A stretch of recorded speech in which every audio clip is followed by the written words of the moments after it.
Olá! Sabe aquela certeza que a gente tem de que nossas ideias são, bem, nossas, que a gente forma nossas opiniões com base na lógica, de forma independente? Pois é, mas e se existir um impulso muito mais profundo, quase invisível, que na verdade está moldando o que a gente acredita sem que a gente nem perceba? É isso que a gente vai investigar hoje. Essa frase soa familiar, né? É quase uma declaração de independência que a gente faz para si mesmo. É o nosso ponto de partida aqui. Aquela crença de que somos pensadores autônomos, sabe? Imunes à tal da pressão do grupo. Mas será que essa imagem que temos de nós mesmos bate com a realidade? Então, vamos chamar isso pelo que parece ser o mito do pensador independente. É uma história que a gente gosta de contar, ela é super reconfortante, mas talvez ela esconda uma verdade bem mais complexa sobre a nossa natureza e principalmente sobre a origem das nossas convicções. E é aqui que a coisa começa a ficar interessante. De um lado, a gente tem a ilusão, a ideia de que nosso pensamento é totalmente autônomo. Do outro, a realidade, segundo a fonte que a gente está analisando. Nós somos, na nossa essência, animais sociais. Entender essa diferença é o que vai abrir a porta para todo o resto. Ok, mas o que significa na prática ser um animal social nesse contexto?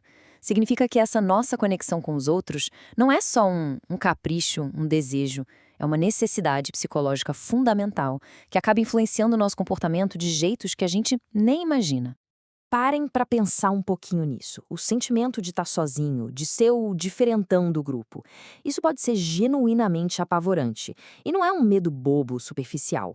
É um medo primitivo, que está lá na raiz da nossa necessidade de segurança, de pertencimento.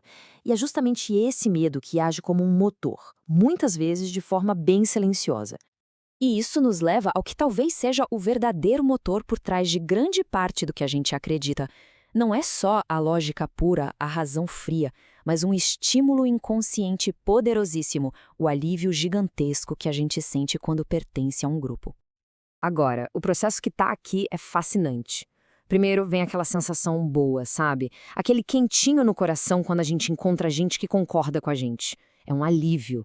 Depois, para manter essa sensação, a gente começa a defender as ideias do grupo com mais força ainda. E o passo final, que é a virada de chave. Tudo isso acontece por baixo dos panos. A gente não se dá conta de que está sendo motivado por essa necessidade de alívio social. E aí a gente jura de pé junto que chegou naquelas conclusões por conta própria. Tá bom, isso tudo pode parecer meio teórico, meio abstrato, né? Mas tem uma prova muito clara de que esse fenômeno acontece o tempo todo no mundo real. Vamos dar uma olhada no que acontece, por exemplo, no campo das opiniões políticas. Olhem só para essa tabela. Parece mágica, mas não é. Alguém que se identifica com um grupo político específico tende a concordar com a posição desse grupo em dezenas de assuntos diferentes, mesmo que esses assuntos não tenham nenhuma ligação lógica óbvia entre si. A consistência é tão impressionante que é quase impossível, estatisticamente falando, que cada pessoa tenha chegado a todas essas conclusões de forma 100% independente. E aqui está o ponto central. Essa conformidade, essa espécie de pensamento padrão do grupo, acontece sem uma força externa clara. Ninguém está obrigando, ninguém está forçando as pessoas a pensar de um jeito específico.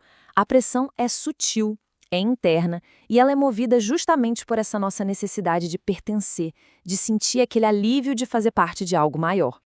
Beleza. E agora? O que a gente faz com essa informação toda? O objetivo aqui não é julgar, de jeito nenhum. É, na verdade, desenvolver uma nova consciência sobre como a nossa mente funciona. Reconhecer essas forças em ação já é o primeiro grande passo para um pensamento mais genuíno. Então, para a gente fechar, o que é importante levar daqui? Primeiro, a nossa natureza social é um fato. Segundo, a necessidade de pertencer a um motorzão superpotente que opera no nosso inconsciente. Terceiro, esse impulso influencia nossas ideias muito, mas muito mais do que a gente gostaria de admitir. E o ponto mais crucial de todos, ter consciência disso é a chave. Só essa percepção já permite que a gente comece a analisar nossas próprias crenças com um olhar mais crítico e honesto. E assim, a gente termina exatamente onde começou, com a mesma pergunta. Só que agora, ela tem um peso diferente, não tem? Depois de entender como essa necessidade de pertencimento pode, silenciosamente, esculpir nossas convicções, vale muito a pena parar e pensar. De onde vêm de verdade as nossas opiniões? Fica aí a reflexão.